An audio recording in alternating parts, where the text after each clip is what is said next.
Bonjour à tous, bienvenue à l'UNAPL. Je suis Charles-Édouard Pelletier, je suis le président de la commission parité et égalité de l'UNAPL et du groupe de travail environnement. À mon arrivée à la présidence, j'ai eu le bonheur de découvrir un outil superbe qui est le guide des bonnes pratiques environnementales et éco-responsables des professions libérales. Les participants de ce guide sont là, dont un qui nous manquera, mais j'y reviendrai tout à l'heure. L'objet du colloque de ce jour, c'est de présenter ce guide et puis d'avoir des échanges autour de ces bonnes pratiques. Je laisse la parole à notre président, Denis Rénal, pour ces quelques mots. Ne vous inquiétez pas, M. Jancovici est prévu. Il n'a pas prévu d'arriver tout de suite, mais nous aurons le bonheur de le voir tout à l'heure. Merci. Merci. Merci Charles-Édouard. Mesdames, Messieurs, les présidentes et présidents, Mesdames, Messieurs, pris en vos grades et qualités, on va faire le plus simple possible, chers partenaires, chers amis. Je suis très heureux de vous accueillir dans l'auditorium d'Interfimo au sein de la Maison des professions libérales pour un colloque qui, j'en suis convaincu, comptera. Ce colloque, Profession libérale et éco-responsabilité, construire ensemble la transition, est un moment inédit pour l'UNAPL, et surtout un moment nécessaire en prélude au congrès que nous ouvrons demain au CESE sur le thème PL demain, où allons-nous ?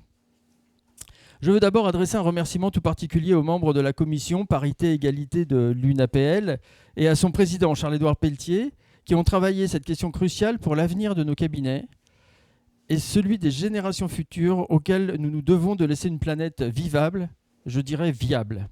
La transition écologique se traduit avec toutes les forces vives du pays et donc les professions libérales. Alors pourquoi est-ce si important pour nous, professionnels libéraux, de se saisir de la question écologique ? Parce que les professions libérales et leurs équipes sont engagées dans la responsabilité sociale, environnementale et économique des entreprises libérales, la RSE. La responsabilité sociétale des entreprises libérales se traduit par l'intégration volontaire dans l'exercice quotidien de leur mission d'exigences éthiques, sociales, environnementales, compatibles avec leur indépendance professionnelle, leur déontologie et leur rôle de service rendu à la collectivité. Très concrètement, parce que nous sommes des entreprises.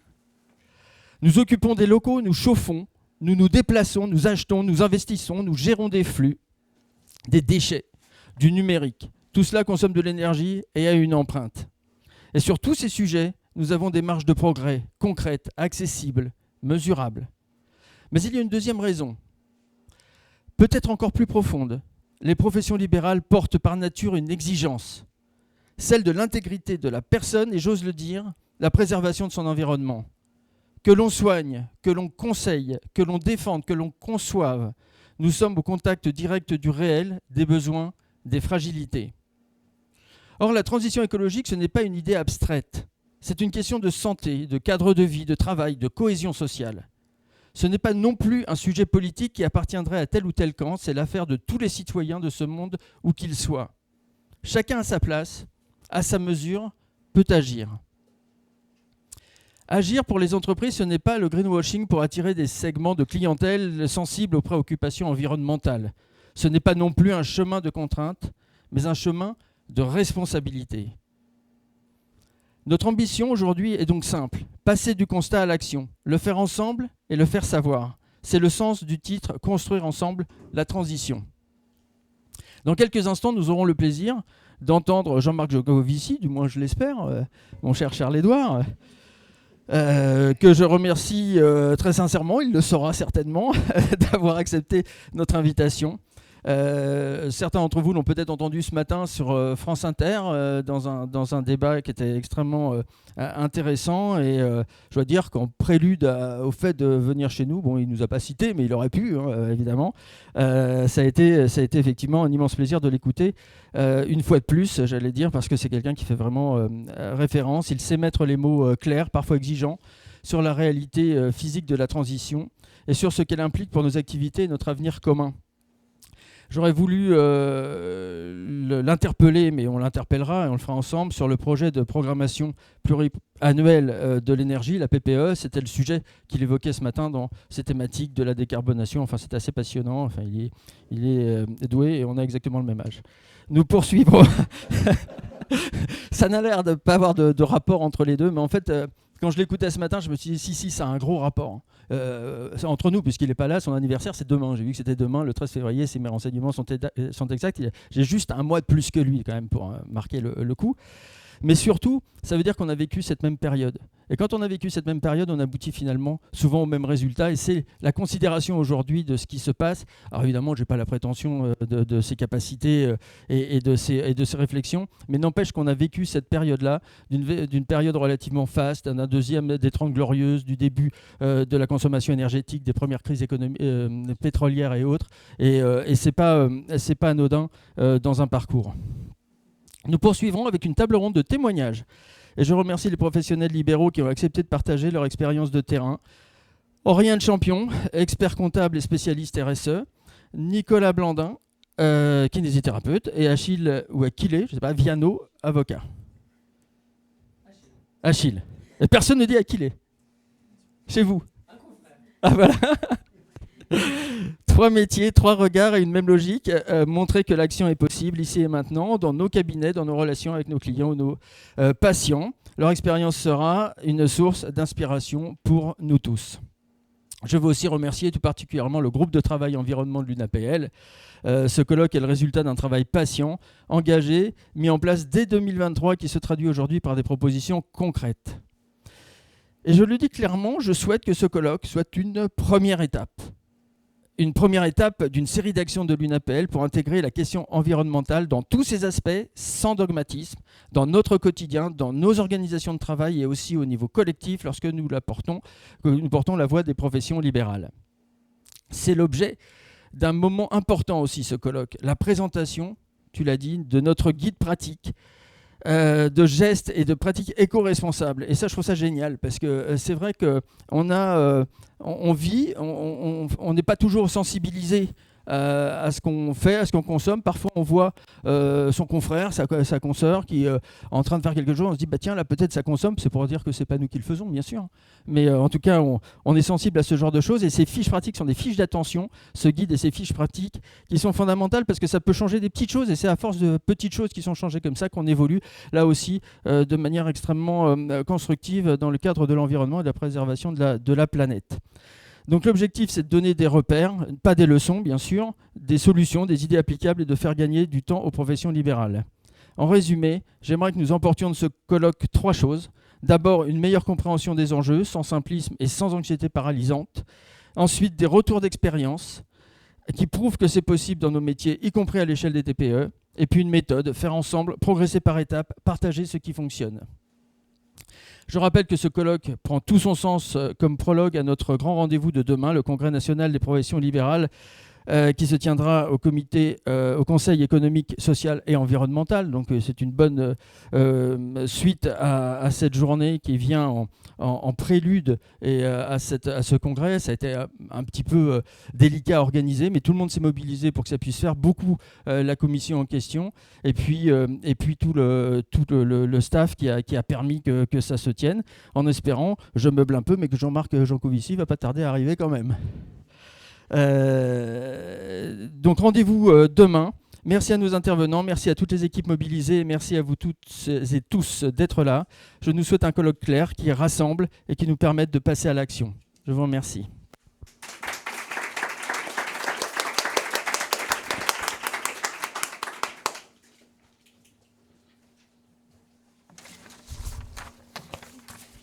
Merci et bonsoir à tous. Merci, Monsieur le Président Redal, d'avoir introduit nos travaux, mis en avant effectivement l'importance des travaux que nous réalisons désormais depuis 2023.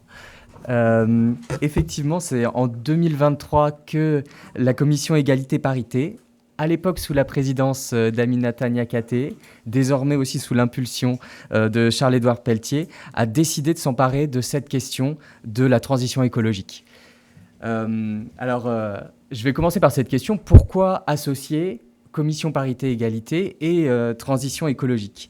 En fait, ces questionnements d'écologie, ils étaient déjà très présents effectivement dans nos échanges au sein de cette commission, parce qu'effectivement, les chiffres montrent que les personnes qui sont victimes d'assignations sociales inégalitaires, notamment les femmes, sont plus impactées par les conséquences des dérèglements climatiques et la perte de la biodiversité.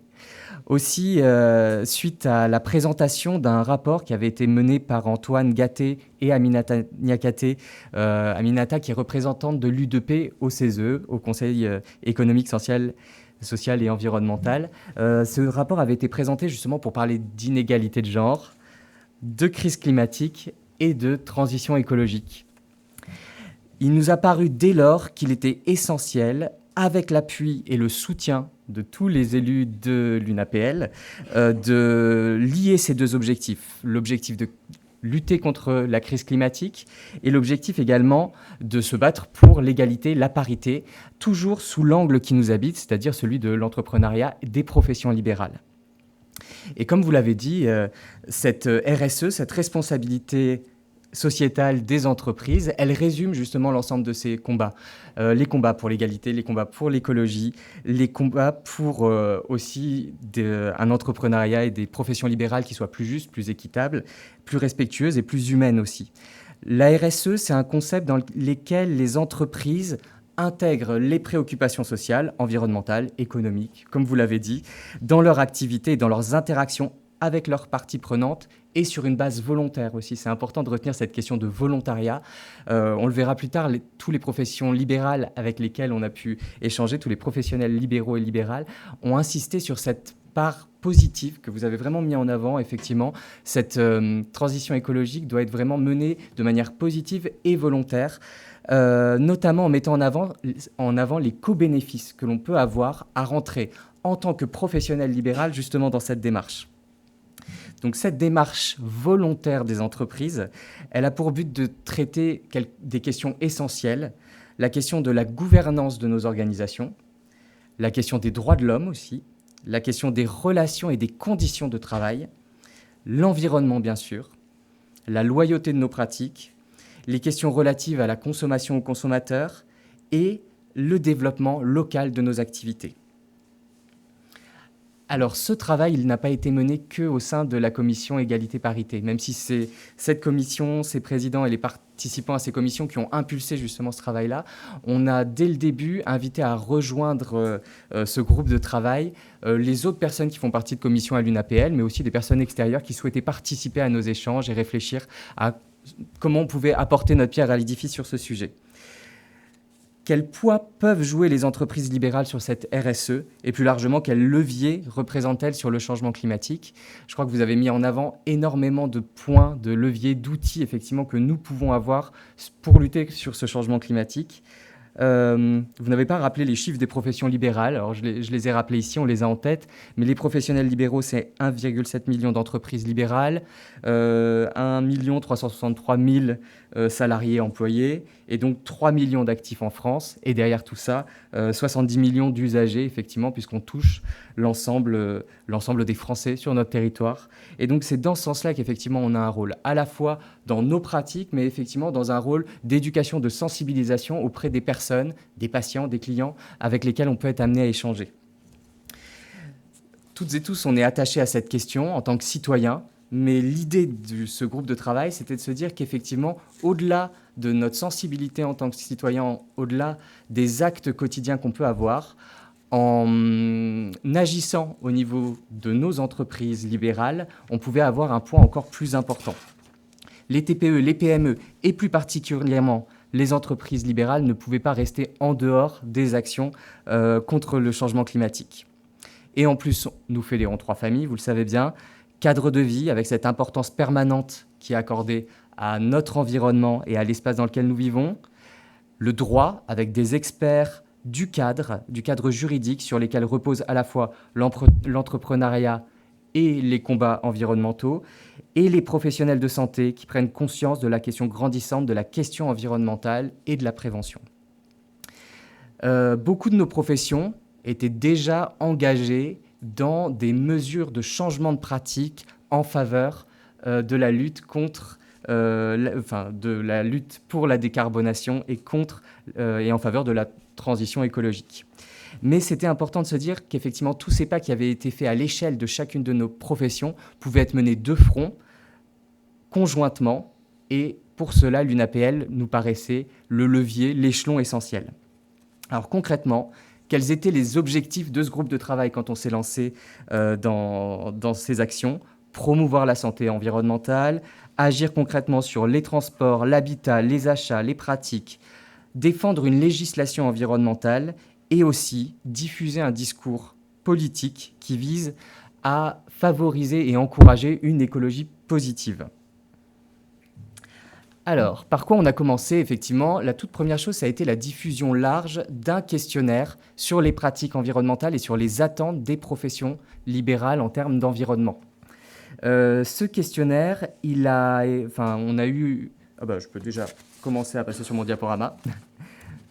J'enchaîne directement. Alors, je vous ai remis effectivement les objectifs du groupe de travail que je viens de vous citer et quelques chiffres qui ont émergé effectivement quand on a pu traiter les résultats de ce questionnaire. Alors ces questionnaires, je remercie d'ailleurs tous ceux et celles qui ont répondu à ce questionnaire parce qu'il était riche. On avait pour envie de balayer vraiment tous les sujets d'alimentation, les sujets de transport, les sujets de déchets, d'achat, tous les sujets qui pouvaient concerner les professionnels libéraux. C'est pour ça qu'on a fait un questionnaire qui était assez long, à la fois avec des données quantitatives et aussi beaucoup de données qualitatives. Donc vraiment, merci aux personnes qui ont répondu, merci aux personnes qui ont traité aussi ces données, tous les membres du groupe de travail, environnement, Charles-Édouard, Aminata, que j'ai déjà cité, encore merci pour d'avoir mené ces travaux, d'avoir présidé ces commissions. Également Élise qui a fait un travail, je reviendrai dessus, de rédaction énorme, que ce soit pour le guide de bonnes pratiques, mais également pour les fiches, de ressources, effectivement, parce que notre but était vraiment de pouvoir mettre des ressources à destination de tous les professionnels libéraux. Et donc, on reviendra dessus, mais effectivement, Mathieu, aussi Noireau, qui a énormément œuvré pour ce guide, qui devait participer à cette journée et notamment s'entretenir avec Jean-Marc Jancovici, mais qui ne pourra pas être là pour des questions de transport, des questions climatiques également. Alors, pour revenir sur ce questionnaire qui a été mis en avant, donc on a eu à peu près 1000 répondants, près de 1000 répondants justement à ce questionnaire. Une chose est sûre, la question de la préoccupation environnementale revenait dans 80% des cas. C'était une priorité, voire même une grande priorité pour les personnes qui ont répondu. Et ce, quelles que soient les tranches d'âge aussi. C'est important de le signifier. C'est que finalement, cette sensibilité, cette question environnementale en tout cas, elle émerge chez les plus jeunes, chez les plus âgés, dans toutes les tranches d'âge. Elle est très représentative de tous les répondants. Si les répondants, les personnes qui ont pris le temps de remplir ce questionnaire sont très sensibilisées à l'action climatique dans leur quotidien, 84% des répondants, au sein de leur cabinet libéral, ils restent moins sensibilisés, 61%, pas parce qu'ils n'ont pas l'impression que c'est un sujet important, mais peut-être parce qu'ils ne savent pas comment faire ou qu'ils ne voient pas forcément le lien entre leur pratique professionnelle quotidienne et derrière la manière d'agir concrètement sur l'environnement. Donc ça, c'était un des axes importants, c'était de pouvoir donner à ces personnes qui sont engagées en tant que citoyens dans une transition énergétique et climatique, de leur donner des outils concrets pour pouvoir appliquer cela aussi dans leur vie professionnelle. Et enfin, quand on a posé la question de la labellisation, seulement 2% des répondants étaient engagés dans une démarche de labellisation de leurs cabinets libéraux.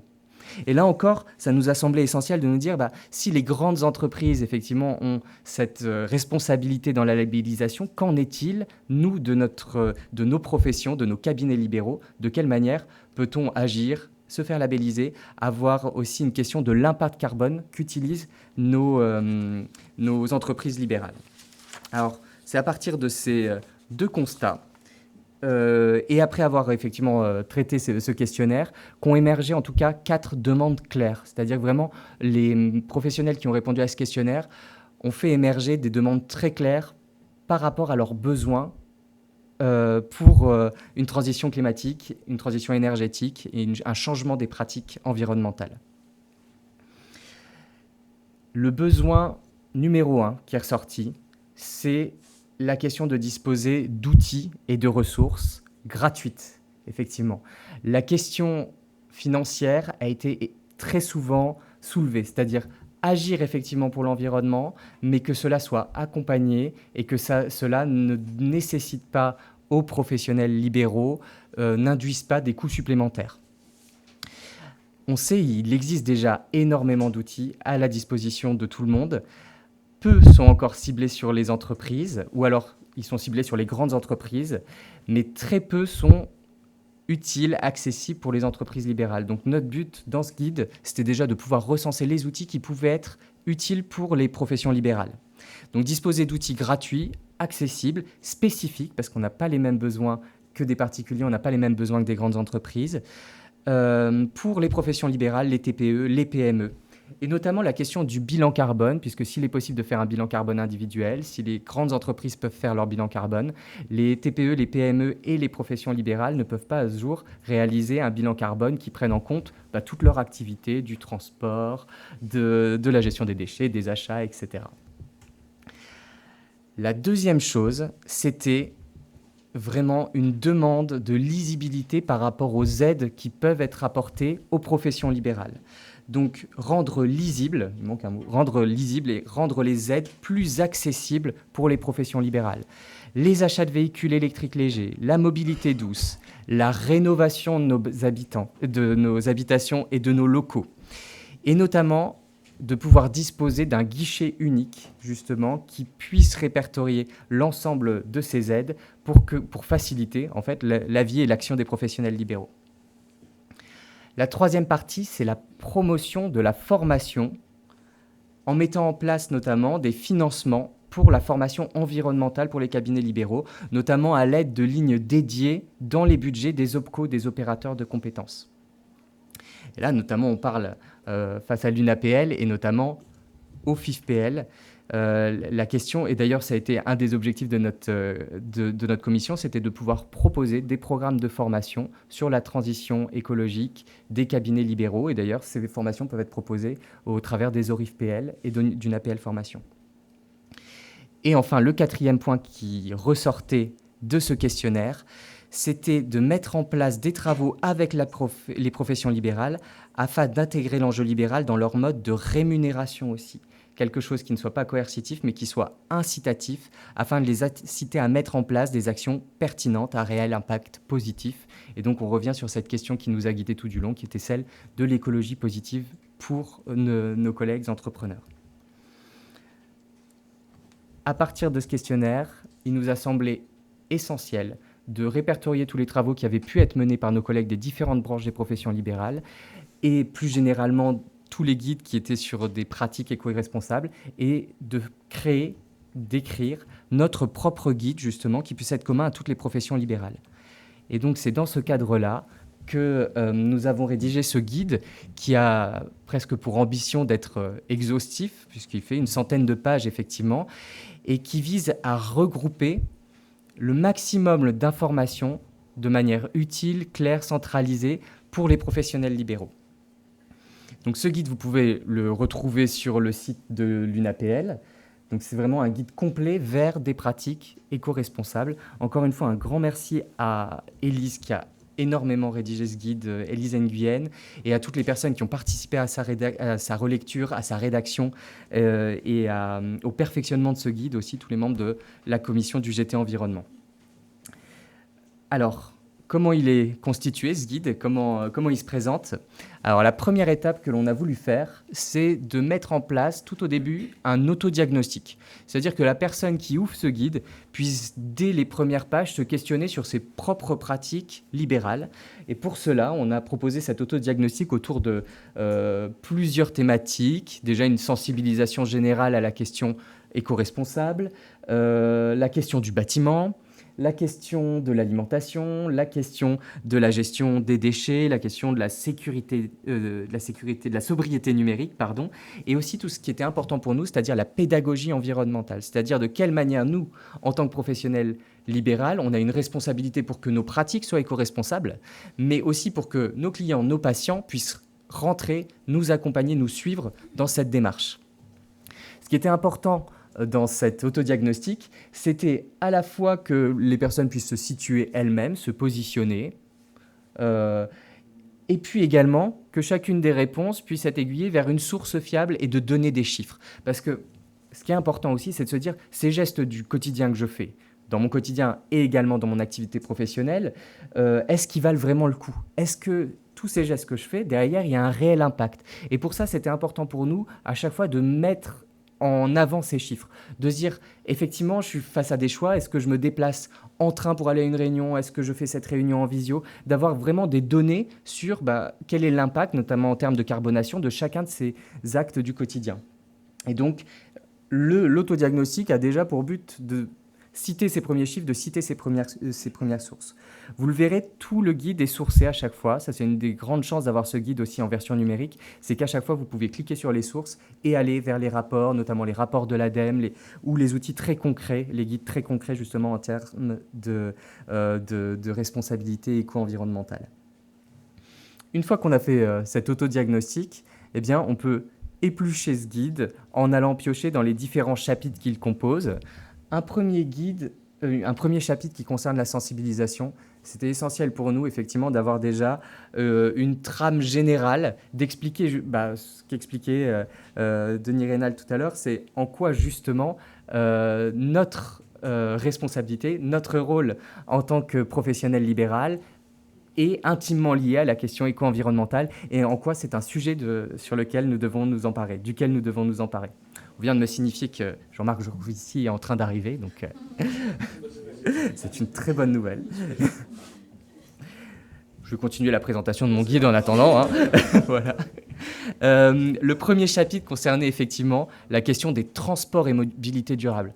En fait, ce qu'on voulait répondre, c'est... Alors, je ne sais pas vous, mais moi, quand je parle de démarche éco-environnementale à mes collègues, je suis une professionnelle de santé, donc je suis orthophoniste, beaucoup disaient, je crois que je fais déjà le maximum, je trie mes déchets. Et en fait, derrière, l'idée, c'était de se dire, mais en fait, on ne se rend pas compte à quel point la question éco-environnementale, elle est dans tous nos actes. Je fais beaucoup de déplacements à domicile, et la question des transports et des mobilités est importante, à la fois pour les patients à qui je vais rendre visite, mais également pour mes patients quand ils se déplacent et qui viennent chez moi. Et j'imagine que c'est la même chose pour nos clients, pour nos patients, quelles que soient les grandes familles auxquelles on appartient. Le deuxième chapitre, c'est celui du bâtiment et de l'énergie. Et encore une fois, c'est une question qui n'est pas étrangère à nos pratiques quotidiennes, encore une fois. La santé durable, qu'on a liée d'ailleurs à la question de l'alimentation aussi. La gestion des stocks et des déchets, liée à la question de l'économie circulaire, encore une fois. La question de la sobriété numérique.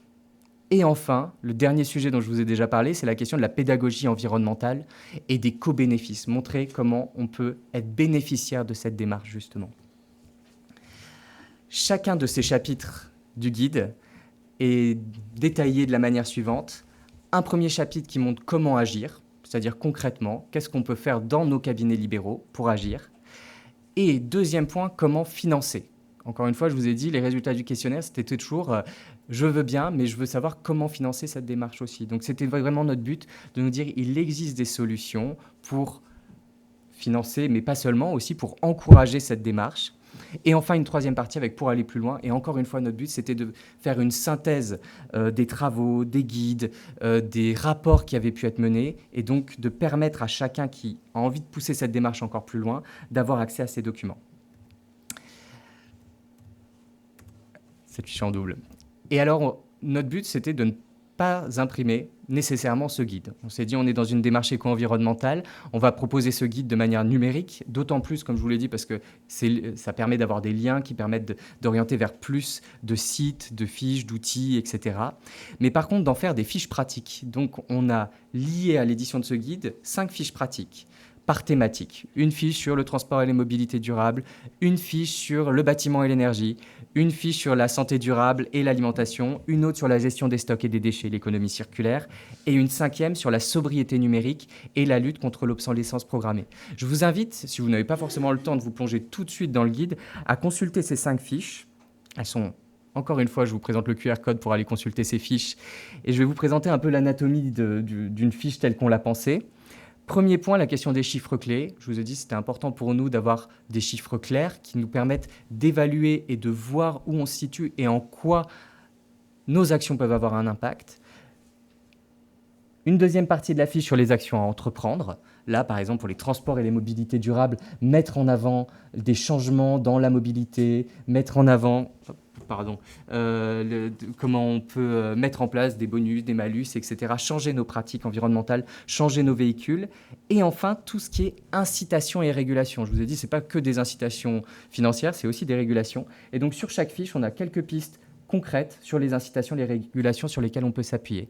Et enfin, ce 4e cadre en bas, aller plus loin avec les rapports, les données, les guides concrets sur lesquels s'appuient nos travaux. Et toujours un QR code pour aller vers le guide plus global et plus concret sur les professions libérales et leur éco-responsabilité. Je vous invite à consulter notre guide, à le diffuser aussi à vos différentes instances syndicales, en tant que représentant de ces différentes instances syndicales, et puis à consulter nos guides pratiques. Je vous remercie pour votre attention, et donc je laisse la parole à Jean-Marc Jancovici et à la table ronde des nos 3 professionnels.